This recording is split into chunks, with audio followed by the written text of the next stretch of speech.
pledge allegiance to the flag of the United States of America and to the republic for which it stands, one nation under God, indivisible, with liberty and justice for all.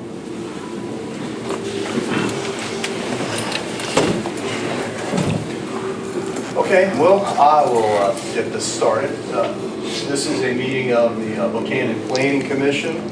Over the past several months, the city has hired Mike Daugherty with WVU Extension to conduct some analysis as part of our comprehensive plan. Again, focusing on land use, housing, and transportation. Tonight, Mike is just wanting to give us an update on some of their findings and where they set with their presentation and their analysis. Side note, Professor Daugherty was one of my professors in public administration at WVU, and I guess he's bringing with him Jason Keichel, who's a student who was assisting him with the analysis. Yes. So at this point, I will yield to Mike. Okay. Well, good evening, and mostly you're going to be hearing from Jason. I'll set things up a little bit today. Michael Doss contacted me at the beginning, at the end of the year, beginning of December, wanting some specific studies on the topics he mentioned, land use, housing, and transportation, for the comprehensive plan for the city of Buckhannon. And I said, great, I've got a studio class that I teach in the spring. I'm always looking for projects, perfect project for students to work on. It's the right size. Distance from Morgantown is perfect. Had 3 students lined up, and unfortunately by the end of the first week I was down to just Jason. Now it's not that I scared them off, and that it turns out one of the students was a student who'd taken the course before and couldn't take it another time.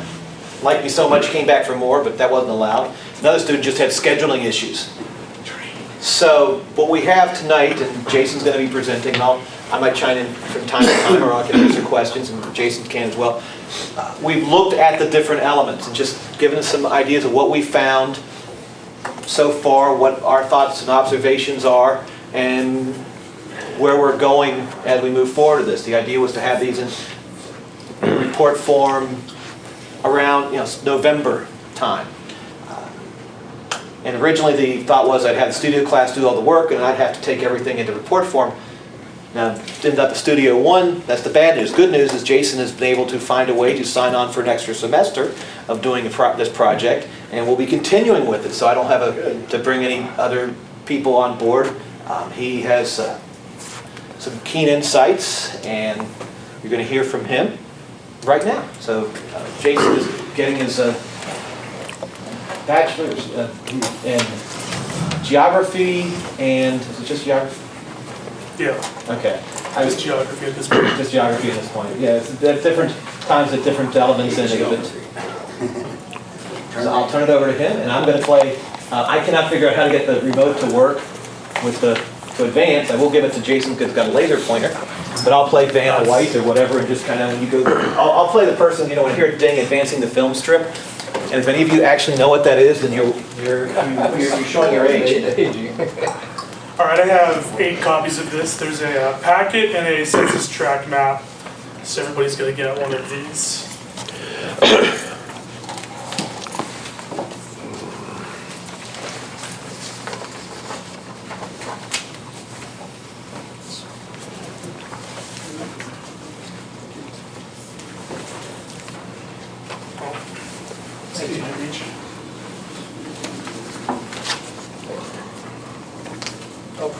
That's all right. There's one here. Yeah, we have plenty, so we just have gotten them out for the people. Would you like a copy too? I get mine later. All right. Again, thank you for having us down here. It's finals week back in Morgantown, and this is definitely better than studying for a Spanish exam. I'm going to start out with, you got it. I'll start out with some land use. We looked at mainly the city's land use information and some stuff from the West Virginia GIS Tech Center. And we have the basis for more of a land use study for later in the year. And then we'll discuss some zoning. After that, we'll also look at housing and transportation. a lot of the inflow and outflow and transportation issues, as well as some of the housing characteristics and information from the census and the American Community Survey. Starting out, between this slide, which has the map, and the next slide, which is more of the numbers, a majority of the city is either forested or developed or barren. The two green shades. Oh, Thanks. I'm waiting for the ding. I wasn't going to say ding every couple slides. Yeah, you can Looking see at it. this, we were wondering if there was insight on keeping these numbers relatively the same over the next few years. If it's managing parks or managing more development, so that the barren and developed doesn't shoot up into the 30% range, or keeping the forested lands within the city boundaries at about 35.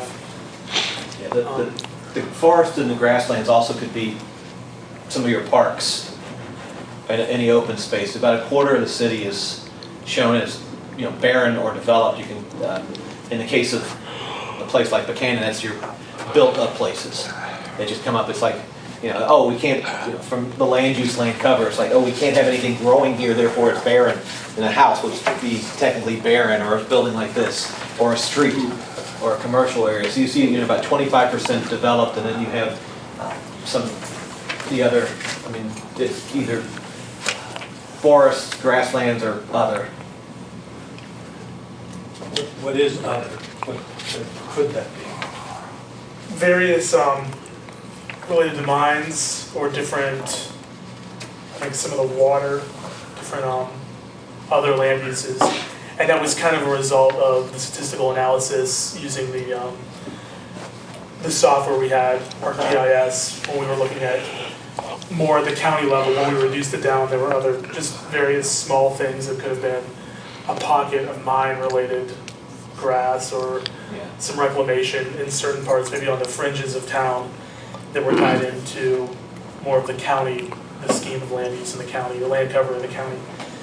And when we look at that further over the next few months, that'll kind of sift out with the other land uses within the county.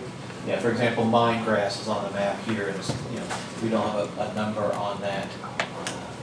And then we're also, as I said, different reclamation projects get classified differently. And one thing we are going to seek counsel on is where you can, how you can combine some of the different categories of mine reclamation land to give you, to make sure we have the most accurate numbers. Because they divide things up. The SMECRA, when they changed how you had to set land aside, and so you have some pre-disturbed mines. That's more of a pre-1970 mine sites. That's more of a county issue than a city issue, obviously. But this just gives you an idea of where development that you've got about 15% that's strange, but some developed, and quite a bit of open and natural space, which is a good asset. And going back to the SMICRA and some of the other land covers, cartographically, it was easier for this evening to just kind of throw out some of the city-based outliers within the scope of the city limits. Looking at the county, there are probably 20 categories. Yeah, if you want the more detail, we can put that map up here. We've got that on the drive, but we just for this presentation, we're just trying to hit the highlights. You identify a lot of grassland and pasture land and agricultural as floodplain area. That may also be some of it. You can. You're probably skipping ahead. Right now, I'm just looking. Well, you can see that the Kelly green as opposed to like the darker green. So it's areas.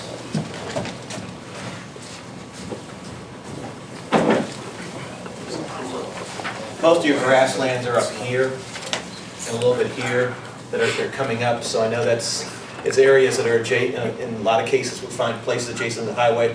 And again, here that's parkland by the river, here's some of the forested, here's again some grasslands, and then forested. Your yard sometimes will show up as grasslands or forest lands depending on what's there. So you see the house may be barren, and the yard will show up as that. You can see some of these residential neighborhoods, depending on their density, you see it being barren or as grasslands. And that's just again, these are interpretation of satellite imagery, just to give you a rough idea of how things stand in your city. But you can tell that the blue is the development. You can tell where things are. I mean, that's the big factory that you brought in, and that's the downtown area and some of the other places. And then down toward the southern edge, we've got some industrial sites. So that's what's showing up as your higher development. I mean, sometimes this is good because it just gives you a rough idea of what's that and matches what the other piece, your zoning map. And so it should correspond. The blue areas then are showing high concentrations of non-green space, developed or cement or parking lots or, yeah. Right. Yeah, you can see the college lower athletic fields and then the football field right inside the blue, right there. Right behind, yeah, right in there. Yeah. Yeah. And that's exactly what happened. The football, stadium would show up as grasslands. Right there, yeah. Yeah, and even if it were artificial turf, because it wouldn't. Wouldn't see the difference. Right. Yeah. Unless, of course, you had one of those strange colored artificial turfs. Right. Yeah.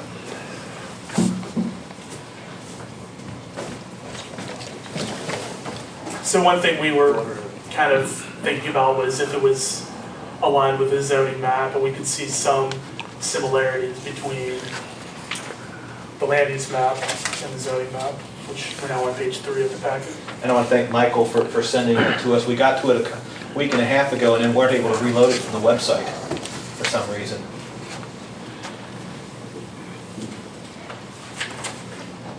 As you can see, a lot of developed areas are in the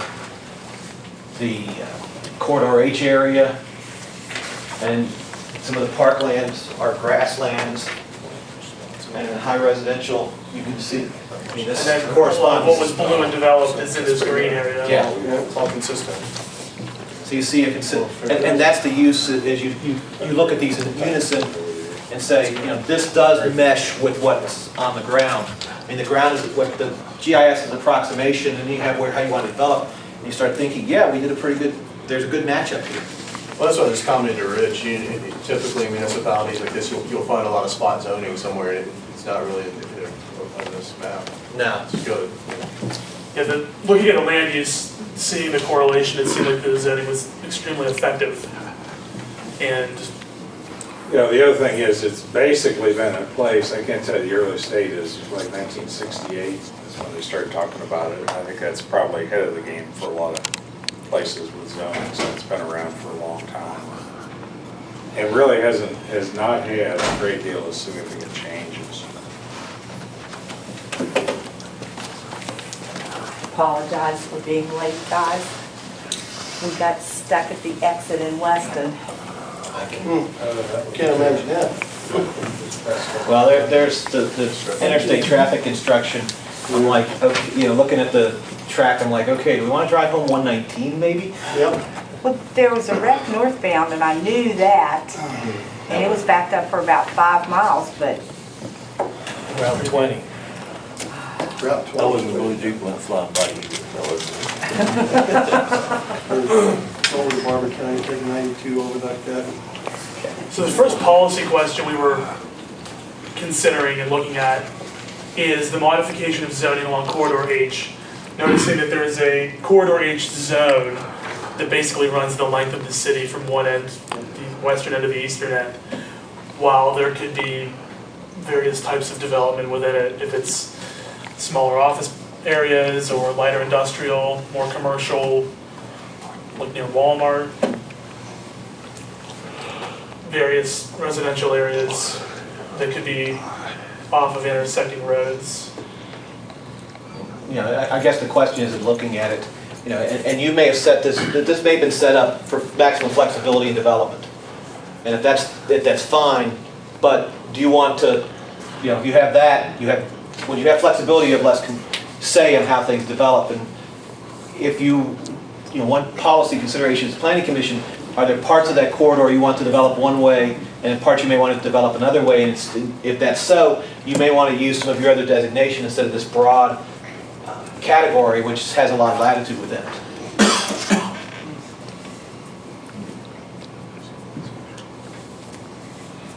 Another example within that could be subdivision regulation for that specific zone, or individual regulations for different uses within the zone in the event that more housing pops up in the area. That's basically kind of. Boy. That's a question. The next key area we identified is just adjacent to the city, potentially looking at a possible city-county relationship in the management of lands bordering the boundary for future development and current growth. Tennerton was one of the main areas that we saw could be an issue for the city in terms of traffic. Having something just outside of the Planning Commission's control and the city's control. That's the main area of concern for everybody, and traffic and control and everything. From the spotlight down here at the courthouse all the way up to the high school. And it's one thing that, just looking at it, in some states, they have what's called extraterritorial jurisdiction of planning commissions. If you're not, what that basically says, you get to control things outside your boundaries. West Virginia is not one, I think North Carolina is a state like that. West Virginia is not. So where that line, which no one except the property, an interested property owner knows where it is, on one side of it's city control, one side of it's county control, or no control, and on one side of the line or another. Believe it or not, there's actually places in the state where the county has zoning and the city doesn't. Few and far between, but there is an existence of that. Mike, what was that word again? Extraterritorial jurisdiction.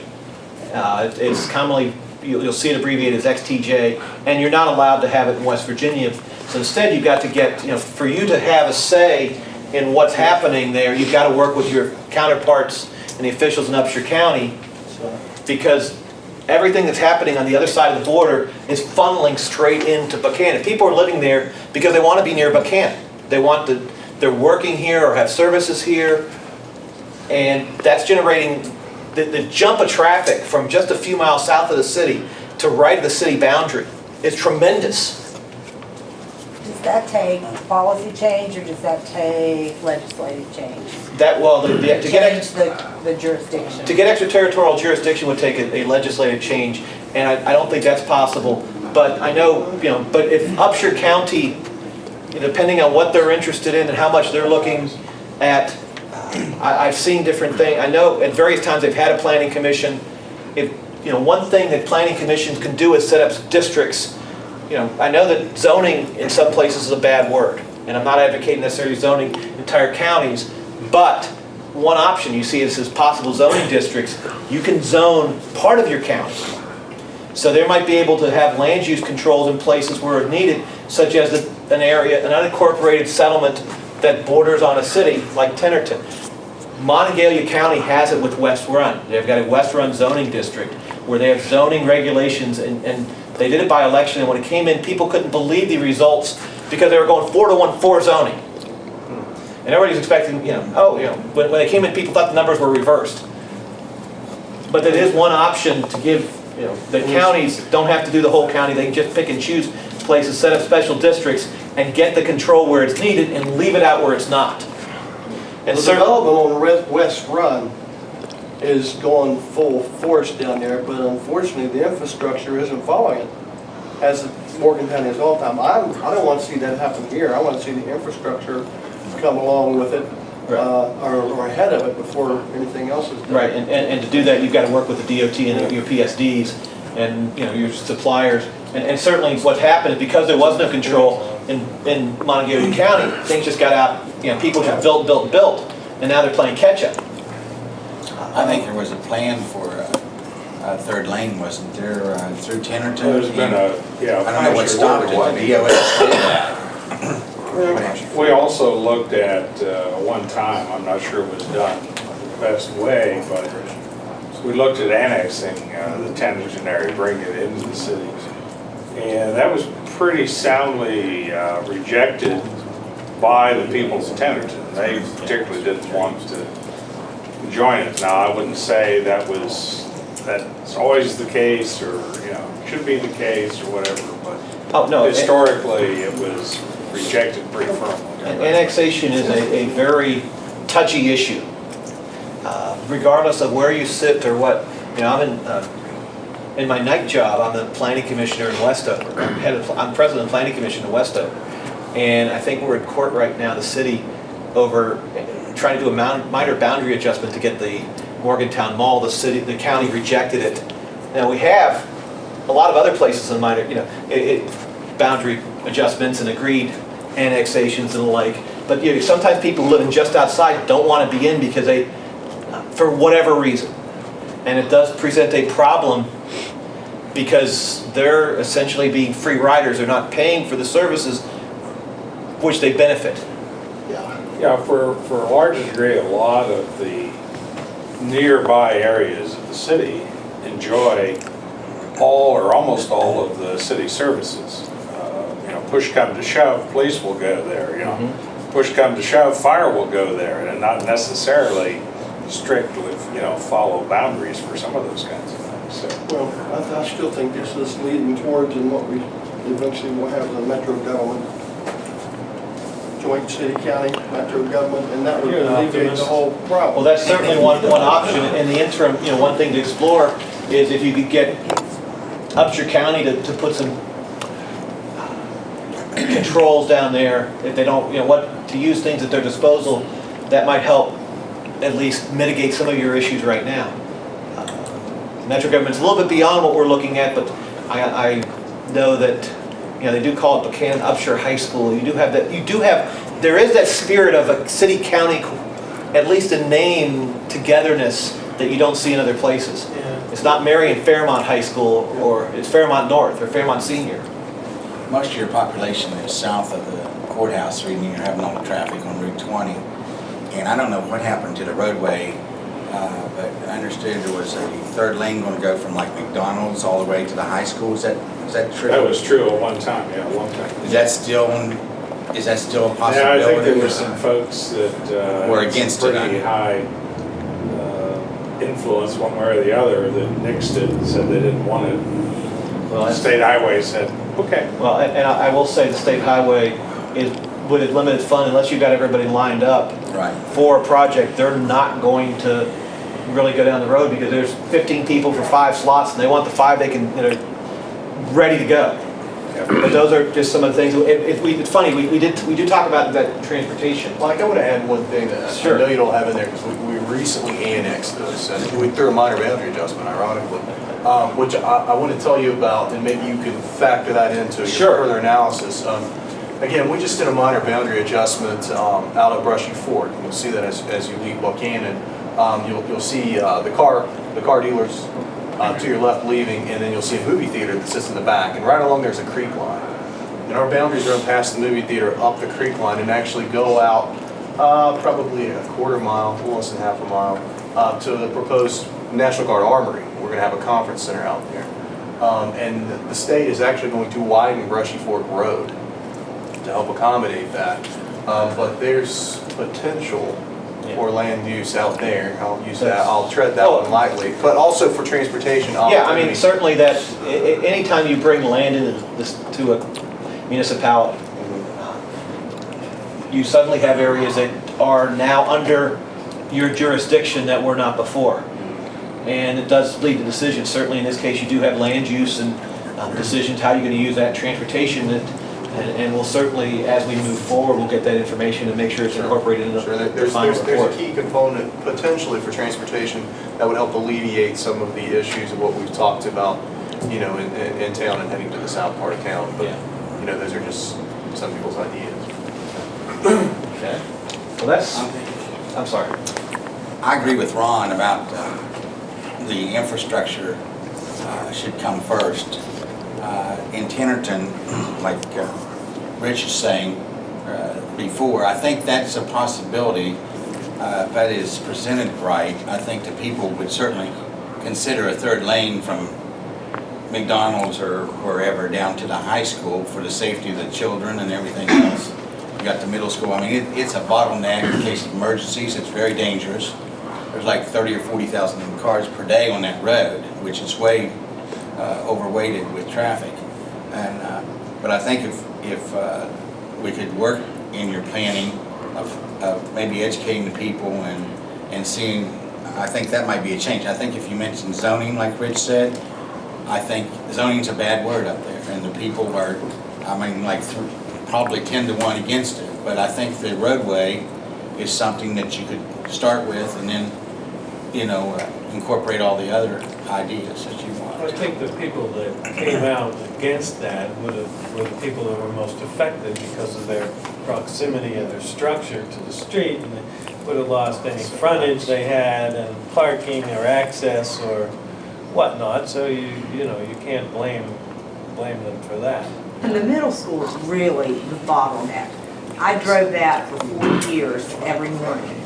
And once you get past the middle school, it's not a problem. It's really from where Hardee's is to the middle school is the biggest problem. We were talking today about, instead of, we just stop having school buses and let all the parents take their kids. I don't have to do that. Yeah, it is interesting. I mean, when I was in school, I graduated high school a little over 30 years ago. Some kids drove, but I mean, when I was in elementary school, nobody drove their kids to school. Now, some days we'll take our son to school. We took him in kindergarten. Some days we'll take him. He's got a lot of stuff, and because they're running triple bus schedules in Mon County, we'll take him for West Test week next week. But no, that's what the bus is for, so we don't have to take him. The problem is though, the middle school being on the left-hand side of the road going out. Yeah. If it were on the right hand, there would not be near as many traffic problems through there. Well, I don't think property owners realize where the state owns the rights of way. Anyway, it goes way beyond where they're parking their cars up there, and the same way in the city. Well, let's keep going, and actually, we do have a transportation. We'll address some of these issues, but let's go back to Jason on the We can housing. revisit a lot of these. That's down to the library. I was down here driving and taking pictures, hoping not to get arrested. We'll move on. So we got a lot of the information from the American Community Survey from a 4-year period through the Census Bureau. And looking at the rate of home ownership, it's about 55%. So clearly more than how many people are renting. And then the rental number would also include students at West Virginia Wesleyan College. Yeah, so that inflates that rental number, because like the national average is 65% the state number, in the 70s as far as owner occupied. So that gives you a slightly, because you're a college town, you got a slightly different housing composition. Although Wesleyan is a bit unusual in that they require all their students live on campus, with the exception of those students who are either married or have family in town. So it's not as skewed as it typically might be. Well, although I think that some of that, about a quarter of their student body shows up as not living in the dorms. But we'll have to dig deeper into these and find out exactly. I mean, that's one good question is, does renter include the group quarters? And so we will check on that. That sometimes we get, and that's one of the reasons we do preliminaries. We find out things, and so that number might be the on-campus housing. It might, yes. I mean, that's I'm thinking that. And if I just put a slight plug in here, there have been people who've been critical of the funding for the American Community Surveys. That replaced the long form of the census. There's also some people who think it's an invasion of privacy. These are numbers that are very beneficial to your communities to do things. So when you talk to your legislators, talk to your congressional officials, please stress the importance of the American Community Survey.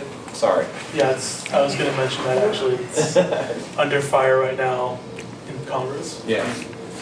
Does this suggest that we need more rental units? say more owner occupied. Yeah, actually, your mix is actually more, that's, were you toward rental? We have, well, it's skewed towards owner occupied, right? Well, but the state average is in the 75% for owner occupied. Okay. So, you know, these, you know, compared to the state, you're skewed toward rental. Well, the complaints I hear from young people wanting to rent a place is there's no place to rent in Buckhannon. Yeah, and again, if that includes the college dorms, we gotta dig that number and find out, that's gonna change it tremendously.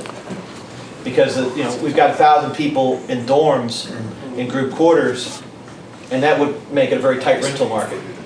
And that is the low number of vacant Yeah. houses that are for rent, or, well, that would include all housing units, but that could be an extremely low number for rental units in that small green slice on the right. Oops, wrong way. Oops.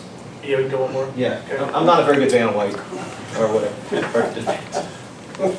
Yeah, I didn't notice You're any right. resemblance. There's an overwhelming majority, well, I would say overwhelming, a majority of homes that are built prior to 1940. And as those homes continue to age and need repaired or replaced, is there any kind of policy or interest in a policy including updated codes, including maybe HUD standards for more of the mobile homes, or Historic preservation. historic preservation would be Yeah. another great way to go. Yeah, because you've got, 900 homes in this city. Almost half were built pre-1960. And that means you're 50 plus. And that, you're looking at things that haven't been renovated. Does the city have building codes? They have electrical codes. Okay. Million. Most of the homes are pretty well kept in Buckhannon. There are areas that aren't. And I think they condemn some houses that are totally neglected. So Buckhannon looks very good as compared to most cities in West Virginia. Its size, Yeah. in my opinion. And we have put on the area bounded by Canal Street, College Avenue, East Main, out of that section in there, we put 400 and some homes on the National Registry. So there is an emphasis on trying to, particularly some of the older, larger homes, unfortunately, they are difficult to maintain and so on, expensive, but where it can be done, there's a lot of people taking that on.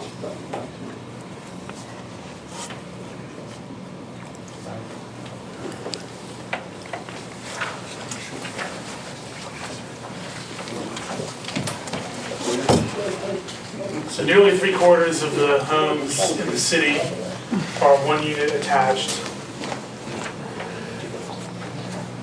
13%. I combine things. The one unit attached. Structural characteristics. I'm sure that's how it came out. But that's 227 mobile homes, that was a set. Yeah. There's quite a few in the city, yes. They're all located pretty concentrated in a number of parks. Yeah, 10-inch, right in the city. I just tried to find my way around there today. I don't know if it is. I'm not quite I don't sure think all those 10 are in the is city, but That's the numbers I have. if you want- I'll look. Deanville's in the city. Yeah, because that's just, No. That doesn't seem like a large No, amount it's not. though. No, yeah, that's, I don't we've think got a, Kenny's is Tennis is not down over the hill there. Oh, and across the river? Yeah. No, that's not the city. I didn't think it was. yeah, we've got to look at a couple of these numbers, but, the preponderances are single family homes. And that's what we're seeing in these slides. See, that one down for me is a one unit detached, but it's got 14 families. So. Yeah, sometimes you do run into that issue where So I wanted to- houses are overused. Right. And sometimes you can, if it's unrelated individuals, you can do something about it. If it's family, that's pretty much, you can't really say much.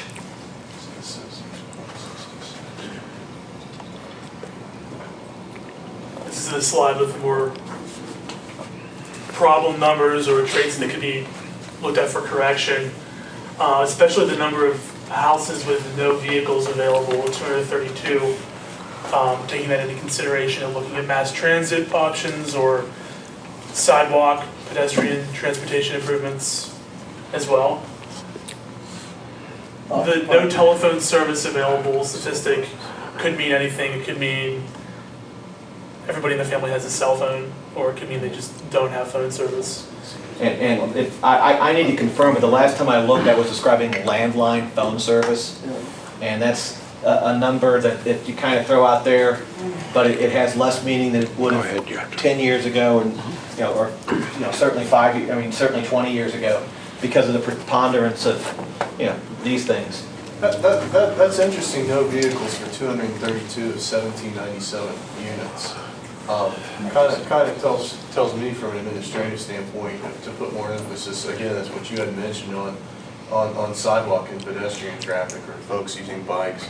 It's kind of one of the things we've looked at, this concept of complete streets and having that availability and having folks having access to downtown and various businesses and doing things within town. So that supports that initiative. That's what I feel. Could a large part of that number be senior citizens who can't drive and can't walk? Could be. And if that's the case, and that would point to another issue of needing to have specialized transportation for them. I know you have, there are some things, we don't, and we'll talk about those in transportation, so but again, that kind of foreshadows some of our other discussions.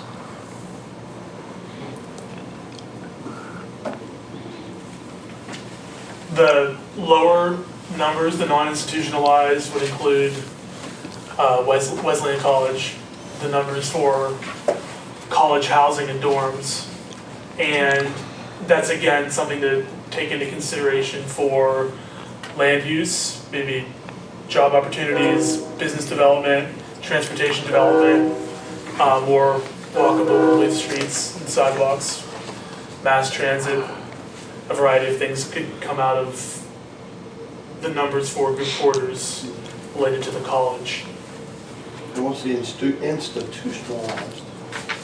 Is Yeah. that, What's included in that? yeah. Health related, Yeah, Nursing homes? it could, yes, that would be. We certainly have no, Group homes? we have no incarceration facilities. That's going to be, the category broadly includes group homes, nursing homes, and Halfway houses. yes, That's gotta be more than 16. but down, it There's depends on. 16 at St. Joe's. Yeah. And that's probably what they're capturing, but and again, these are numbers, and the thing about estimates sometimes is they're estimates, and so we'll flag that and try to get some more details. We knew the non-institutionalized, which is the number we're focused on, because that's basically the dorm population at Wesleyan. There's like probably between 5 and 10 in the group home. Well, typically, personal care homes can not have more than 3, but we have a large number of more than 3 group homes that are registered anyway. So. Yeah, Plus, we've got at least 2 or 3. and these What surveys, house leave, or did it just move? Smithfield left. Just banned 2. And sometimes, these are estimates, so if if it's a charity running multiple halfway houses, they may be reporting them all at their headquarters. And so the numbers can kind of be, that's why we present sometimes things, we get local knowledge to say, it's more than what's shown in the census. I mean, I don't mind challenging the census, but I need it, it's more than, but you have to point us in the right direction to be able to point out the errors in the estimates. and these surveys aren't everybody in town. Not everybody could have gotten, a letter mailed with the survey inside, and so they take these estimates and they may have forgotten 30 people. They have just not accounted for them. And sometimes those, the small homes, you talked about the personal care homes may not consider themselves institutionalized because they're a minimal size. So questions and issues that we had coming out of the housing analysis, again, going back to the age of many of the homes, which we hit on, historic preservation, as well as the potential for growth at the college, what the implications for that could include more on-campus housing, which would probably be a result of the college and the city working to develop more dorm space, as well as increasing off-campus rental vacancies for the students that would be eligible to live off campus. I think you'll see that Wesleyan owns about everything from the campus on down to the river, and they've got plenty of room to expand down there. I don't see them having any off-campus vacancies for Do they have the students.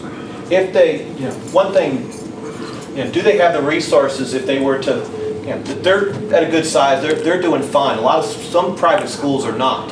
Some private schools along this highway are not. And if they were to suddenly enroll, decide to increase their enrollment by 300 students, do they have the wherewithal to begin a construction project and put another dorm up to handle the increased capacity? I think they do. Well, they just put one up. Yeah, last year. they just opened one. Okay. And I understand it's not completely filled. Well, I think what they're, But, I don't think they plan to grow. I used to be on the planning commission for the college, I'm not anymore. But last time I was on, they see enrollment around 2,000 as being Their cap. probably their cap. Well, they're, And they're not They're that far away up, 1,400, yeah, but, I could see some growth over time. But a lot of the areas, Ron, you're talking about that they have available to grow is in the floodplain. So they can't really Okay. do a lot of construction in there without it being They either an have to extra do- cost. So. We will be including floodplain analysis in our fall report for land use. And it's also something to check to see the college's plan and see where they're going. Because if they're looking at building new dormitories, for example, that does have an impact on the city. Because again, you're having people who you're going to need services for, you're going to need transportation, that the walkability that Michael talked about, for example. A lot of times they're not going to have easy access to their automobiles. And so for them to services and that, they need to be able to get to town by other means. Painting trains. Unfortunately, it's all freight. Oh. Yes, it is.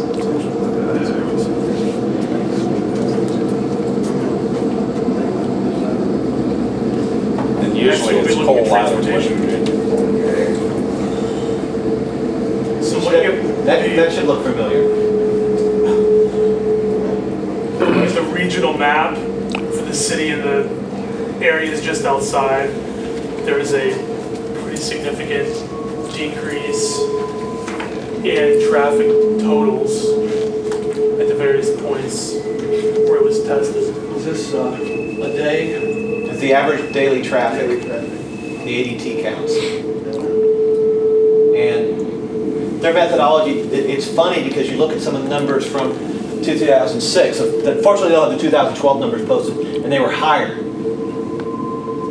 So I don't know if they changed their methodology for measurement. And that's not just, that's a universal. I've looked at different places that the more recent numbers are lower. So I'm not sure if they've changed that. We need to look into it. But it does show, you've got constant traffic all up and down Route 20. And it drops off, as Jason said, pretty markedly once you get south of the city. So in our own discussion about the potential for a truck route or a bypass, the more we looked at these numbers, the more it became clear that the traffic congestion issue is internal, where there are people driving around within the city going over the counters multiple times, creating the congestion inside but not spreading further out, where the bypass or the truck route would be able to keep around to, which we'll be coming back to that.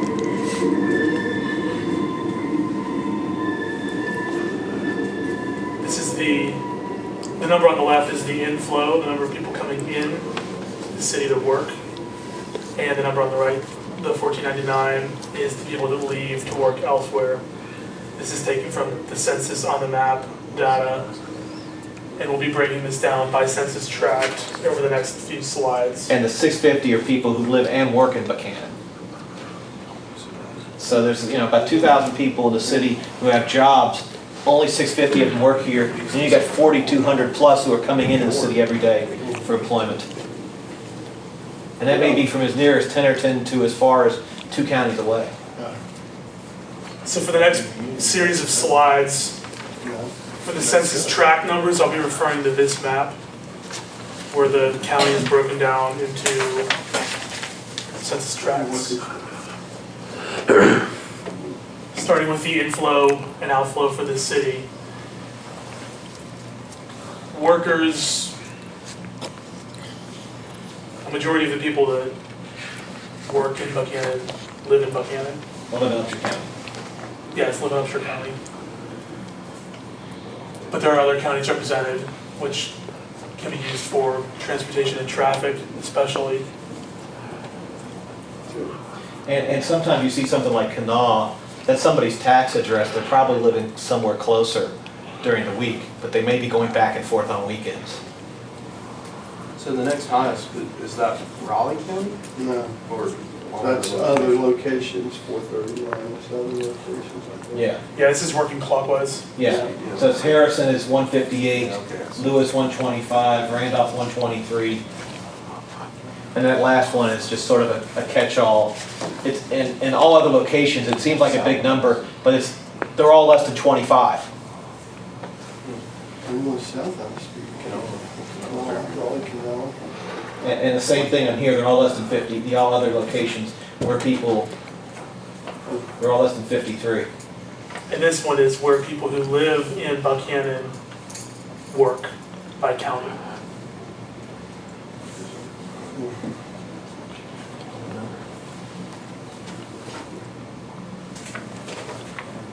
It's based on employment in Buckhannon.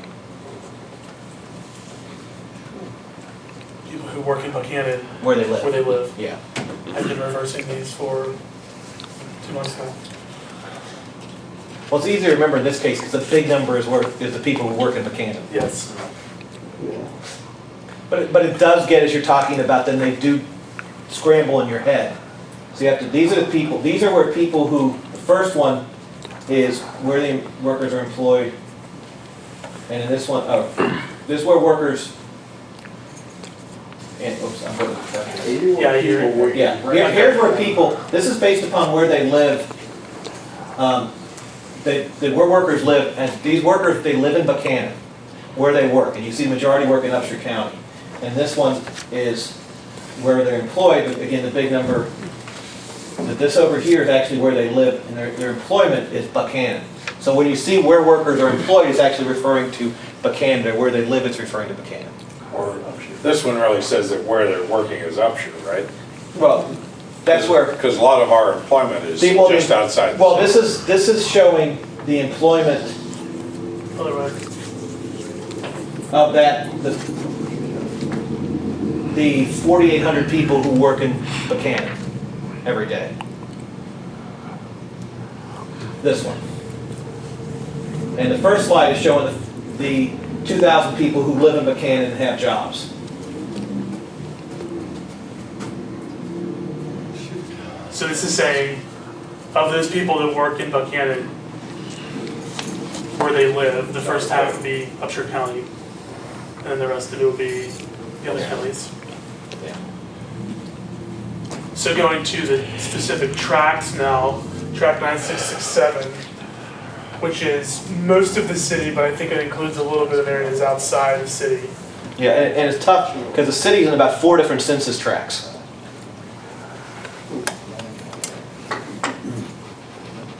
This is mainly the downtown area of the city. Yeah, and you can see that same general distribution that people are coming from and going to the same counties.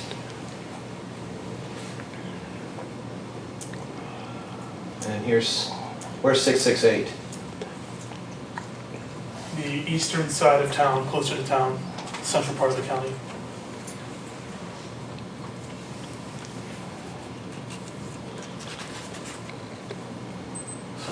Howard County, Maryland. Yeah, Braxton County too. Yeah, occasionally, again, you get somebody who's putting an address on there for tax purposes, and either, and, you know, this is a case where that's, you know, they're probably staying close to their job on the weekdays, you know, work, you know, and then commuting, they're staying someplace 4 nights and then going home for a 3-day weekend, or 5 and 2. Yeah.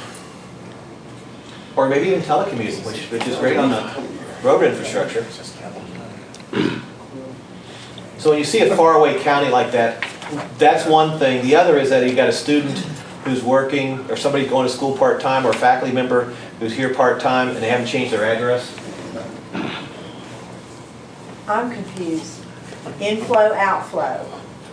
Is this both? Or which is inflow and which is outflow?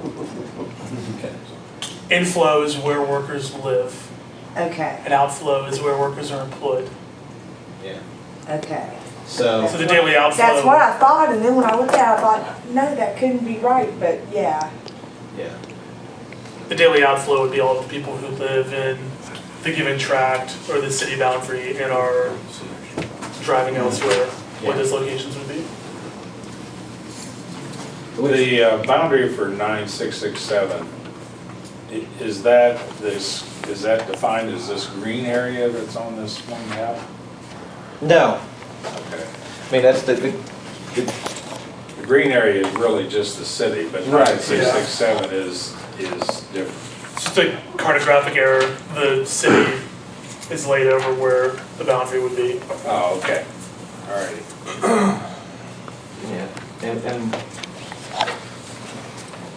so no, it would be very nice if it were just one census tract, but yeah, because there's slivers of the city in different. The majority of the city is in 966. I mean, much of it's 9667, but you can see. There may have been some old boundaries or something that have been changed over time. So, and each census tract continues to exhibit the same thing, and the famous, all the jobs in 9671.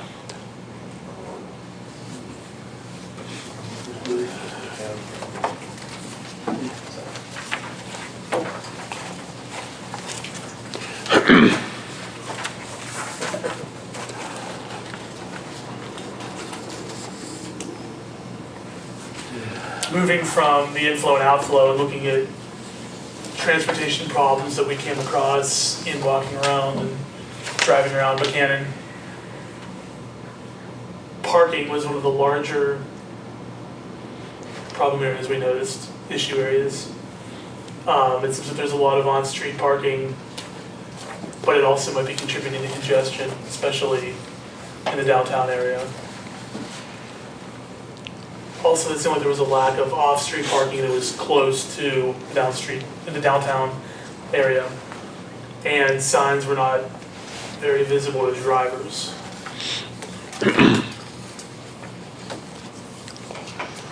Sign visibility in general seemed somewhat limited. On the left, the text of the signs could be pretty hard for some drivers, especially senior citizens or people that are unfamiliar with the area. It's a work in progress. It is, but I'll tell you, after going to a lot of other small towns and a lot of other places, it's a whole lot better here than it is a lot of other small towns. I mean, you don't even have road signs up to no routes or things like that in a lot of small towns. Thank you. We needed Yeah. that. Well, true, I mean, Yeah, I know. Yeah, I've traveled around some of these towns, and the only way you really know which way to go is you kind of go with Yes. the orange line in the Yeah. road or where the gravel's been thrown. You figure it must be this way or something. Well, when you gentlemen first came to town, were you able to, find a place to park, or were you found it on your own? The first time I was here, I kind of drove around and told, oh, you go down to the old fire station in Park. But you weren't sure whether No, I was not sure. permissible. Right, well, until I was told there, and that's where I parked. And I parked on the street, I've been here several times. But one thing that I never realized until, third or fourth time here, is the free parking on the street, because you can't read that sign driving. It's only 2 hours free parking. Well, true, but most, for eating or shopping, and I'm not saying, but that sign, I literally was able to finally comprehend it walking around downtown a couple weeks ago. Well, that's fixable. Yeah. And I think that on the street signs, it's much just wear and color making them difficult, although they don't conform to the new US DOT regs. We have to have upper and lower. Well, we were told that vinyl had to be prismatic vinyl, and it's fine when the light hits it, but by being up out of the light, it doesn't hit it. And then we subsequently have used this engineer's white. Now, what are you saying, that the upper, you need to have upper and lower case on the Yes. street signs? Yes. That's a new federal regulation. Can I throw something in here, and this is just a matter of opinion?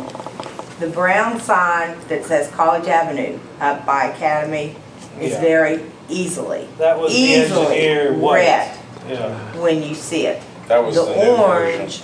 The orange is not. Yeah, and this is an example of the orange. But if we need to have capitals upper and lower case, then we're gonna have to modify. Could you send someone? Although I would think for Rich senior or someone citizens, that would an make it example harder. of what, or that ordinance or code? We'll need to- Signs there, they aren't easily seen at Yeah, all. You're driving. The browns are easily. I need to do a little bit of It research truly on that, is. because I've heard different things, but I will see what I can get for you, because I'm interested, I need to know that as well. So I'll make and part of this, I need to talk with our transportation person, and that's one of the issues I'm gonna bring up, because I know there are some federal sign requirements which will change what you can do or what you need to do as you replace street signs. And I'm in a town, the city I'm in, Westover, between people stealing signs, and then we have about 18 different versions of street signs. And every time I replace something, it looks different. So I like things that are, places that attempts to do things that are regular and nice and conform to a similar style. Well, being a person who's getting to be a senior citizen, I think big letters are easier to read. Black and white. I noticed the disparity between what was easy to read for pedestrians and what is easy to read for drivers. The parking sign on the last slide that had the courthouse sign next to it, both of those were very easily read to somebody walking. But there was also a limited number of directional signs, maybe points of interest, the farmer's market, the college, the courthouse, and others that were marked on some of the trash cans. But there weren't very many of those marked for drivers. Kind of a disconnect. Those were better placed, it seemed, downtown, but outside of town, there was less things like that. Any suggestions? One of the problems, we've realized that, but one of the problems we have is Main Street's a state highway. And so we're not quite as easy to do some things because we got to run everything past the state. Any recommendations? Several communities have developed a wayfinder program, Wheeling. That's what we've asked the state to do for us. But Yeah, well, so far, the state's not you're gonna have to do it. just do it and ask forgiveness. Well, basically, you're gonna have to go to them and say, this is what we're doing, and, well, what you wanna do is go find people who've done it, because Wheeling has had to jump through those hoops, find out what they've done, put yours together and go to the state and make sure it meets all the regs, and they'll say fine, or should say fine.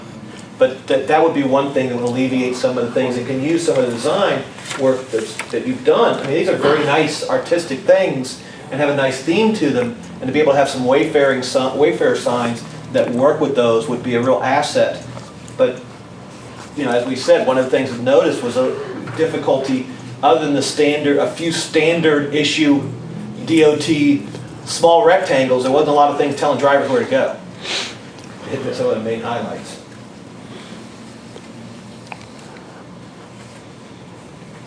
Other pedestrian problems? I'm sorry, you finished with this? Yeah. Okay. Other pedestrian issues included a lack of crosswalks or crosswalk maintenance. Just something could be like painting, maybe not adding new ones. Some places might need new ones, but some places just might need painted. And expanding sidewalks, the availability of them.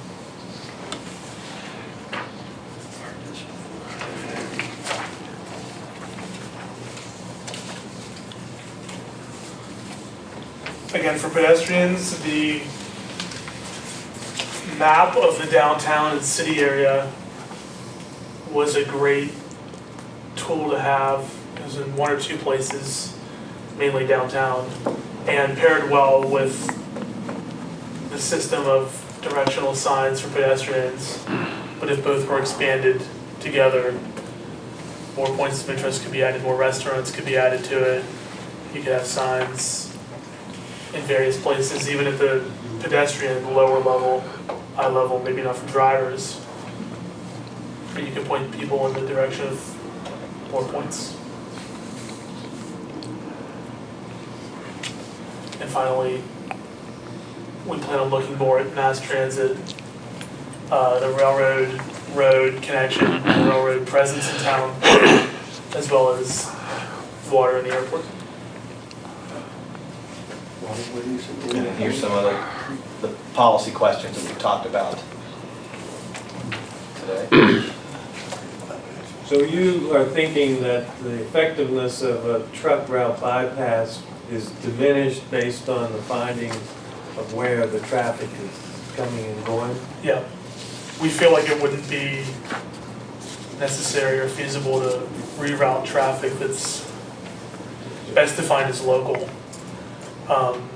Having a truck, instituting truck restrictions wouldn't do too much because a lot of the trucks coming in are probably going to stores or businesses. There's no other way around. Yeah. I mean, we have 60-some tractor trailers a day down Main Street from one business.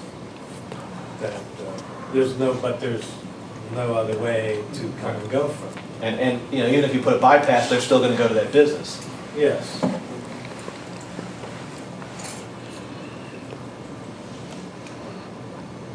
And it's interesting, you talked a lot about that center lane. We came up with that same idea, looking at it, just the absence of turn lanes on Route 20 south of town was just, you start looking at it, because it's very marked that could lead to a lot of traffic tie-up very quickly.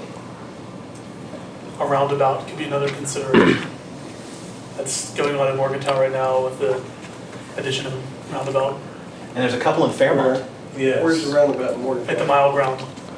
Oh, because of the new school up there? Yeah, they put one in the mile ground at 705. There are a couple on the connector in Fairmont Yeah, as well. those are nice, and people hated those when they were building them. They like them now. Well, I think what it is, the first time you go through it, you get no idea what to do, but when you get used to them, it probably makes If you- That way. If you've driven any place except West Virginia, you know about them. You know, in New Jersey, you gotta turn right to go left. Well, those are the jug, I know about, those aren't roundabouts, those are jug handles. Yeah, it's, The transition is call it. bumpy for a roundabout, but it definitely works a Yeah. lot smoother. Yeah, you very, get stuck in the middle when you go to the outside. yeah, I've done that in DC in some of the traffic circles, that can be interesting, but I never had an accident in one, so. It's, You just kind of have to know where you're going. Yeah, yeah, well, that's also part of my problem with driving around DC, is I don't know exactly where I'm going sometimes. There's a lot of traffic that turns off Corridor H at the light and goes out Brushy Fork Road, which we're going to improve that. And then they turn left off of Brushy Fork up on Stony Run Road and go up that way. It's kind of a narrow turn road. But I was surprised, I was out there one evening, I mean, there was like a line of traffic and they go up there and then they turn right, Rich, down Lick Run Road. And go south down, come out, you know, just north of Sago Road. But that road could be improved a lot, and there would be probably be a lot more traffic, you know, go that way. And that would alleviate some of the congestion in Tennerton. Yeah, an alternate route, I mean, may be a better thing, and heard Michael talk about some upgrade to Brushy Fork that's being planned. Right, they upgrade those roads there because the traffic is there. And the other It's not sign, a safe road. right, the other thing you'd have to do is, if you do that, you might make sure it's marked as an alternate route so people know to take it. And that will Yeah.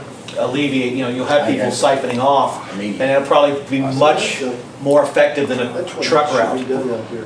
Alternate No. route to Route 20 south of Buckhannon. Right, and it alleviate all this There's a traffic sign coming in up on there. Canal. Maybe that would help. I used to come that way after school sometimes, but not any more often than maybe if I just needed to go to this side of town because of the road itself. Yeah. Right. Someone was asking about the boundaries. If you notice that in the city, but some of the outcrops of the city are in 8 and 68 and 66 and that, so that's where the boundaries make it difficult. They don't, much of the city's in 67, but not all of it. There you go.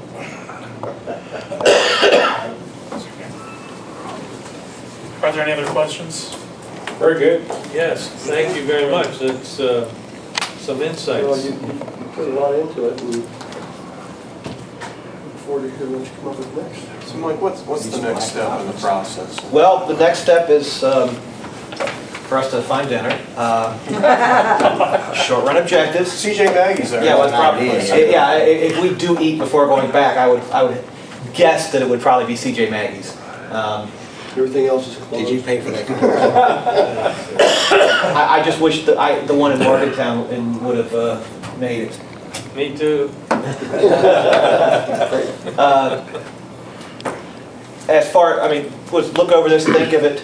We've gotten some good feedback tonight. There are probably some specific things you want to share with us. I know, Michael, you talked about the annexation and some of those plans. We're going to go back. We'll pick this up Jason is off for the summer after his Spanish exam tomorrow, or mañana. He will be you're going back to Alaska? Yes. He worked up there last summer, so he'll be on the road, but when he comes back and that starts class, we'll pick things up and get more into depth on these issues. I'll probably, some of the little policy, in the interim, some of the policy questions that we have, like the street regulations, like plans for Wesley, and some of those little points, we'll try to start working on them so that when Jason gets back, he can hit the ground running, and we'll take these ideas and other ideas you have, and from this presentation into a more formal report for the final presentation in November. Mike, do you plan on doing any, or could you participate in assisting us with developing like a street assessment and evaluation of our street conditions or sidewalks as a whole? I will be happy to talk to you about that. I know, that's probably a Ron Eck thing, and make you the connections so we can have that done. Okay. Because I'm not as good at, there's better people to do that, and I'd rather bring the right professionals to Buckhannon to do that, but would be happy to serve as that conduit. Great, yeah, that's deep interest. Yeah, and I know that the picture of the sidewalk ending was kind of cheap because it was right at the post office, and that, it's like I had gone there and saw the crosswalk, and it's like, oh, but it does point to there are other places though in the city where, you have a sidewalk to a point and there's nothing else. Now, there was a crosswalk there to get over to the other side, but that was that crosswalk that needed painting. We found a lot of our sidewalks are not really ADA compliant at the crosswalks either, large step-offs. Yeah. And those take time because, most places were curbed long before we had those considerations.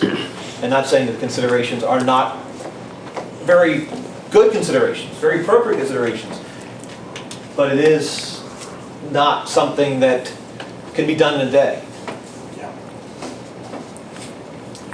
There is just one other item on the agenda, not to stop the discussion here by any means, but as many of you probably know, we have annexed the area where the new National Guard Armory and Conference Center is going in. And the zoning code automatically brings a new piece of property in as R1, residential, single family only, which is probably not the most appropriate designation for the armory and the conference center. So that's an issue that the planning commission will have to address sometime in the near term. I just bring it up so you can think about it. If you have any questions about it, we can get you some more information, but just wanted to note that. How is it R1? Is that when you bring something in? That's automatic. The Automatic. zoning code says that's the most restrictive. So automatically, whenever a new piece of property or the city expands and annexes a new area, it's automatically R1 until the planning commission addresses it. So it should be something like Wesleyan College or something. Right, it should, So we need some we guidance. either on need that. to do an entirely new designation for it or put it in one of the existing ones. But So you haven't been or bottle? Can you give us some guidance on that? I'll send some information around to everybody that's on the planning commission, but I think it's just something you need to think And it could be something that maybe, Mike, you Right. can look at. Yeah, I mean, in the interim, one thing you may want to use is that corridor H designation, since that's a very flexible zoning, and Yeah, the language in there I'd have to look at because it doesn't border quarter H. And I think that's probably. you could do a technical amendment and just call it Yeah. Just C4. one little part of it, not even? And so that's, but the Well, one thing is that if you zoned it very flexible, you wanted to restrict it, you maybe, it's always easier to increase flexibility. It's much more difficult to become more restrictive, so. Right. But certainly one of your commercial designations, maybe just a C1 to start it out with, and then go from there, just to get it, so you can do projects in there. Well, And not knowing the exact, actually, I think the boundary is going to be entirely owned by the National, or the Army Reserve, so Yeah. it may, Be moot. They want. yeah, So, but just R1 doesn't work. No, well, it's funny, because in Westover, we have, if we do annexation, we have, the planning commission has to recommend the zoning for the land before it's brought in. You know, Rich, we probably need to Last time we did consult with annexation. the Army to see what they want. I mean, really, they may not want C3 or Right. whatever. Yeah. I mean, since they are here, we need to do pretty much what they want. And there isn't any immediate rush to change Right. it, so I think it's think- one of those topics of discussion. We haven't met for a Right. long time, so I think I'm consulting with them, and so that would be great. we'll do that. That's all I See what they want. No other questions or comments, I guess. Sounds good. All right.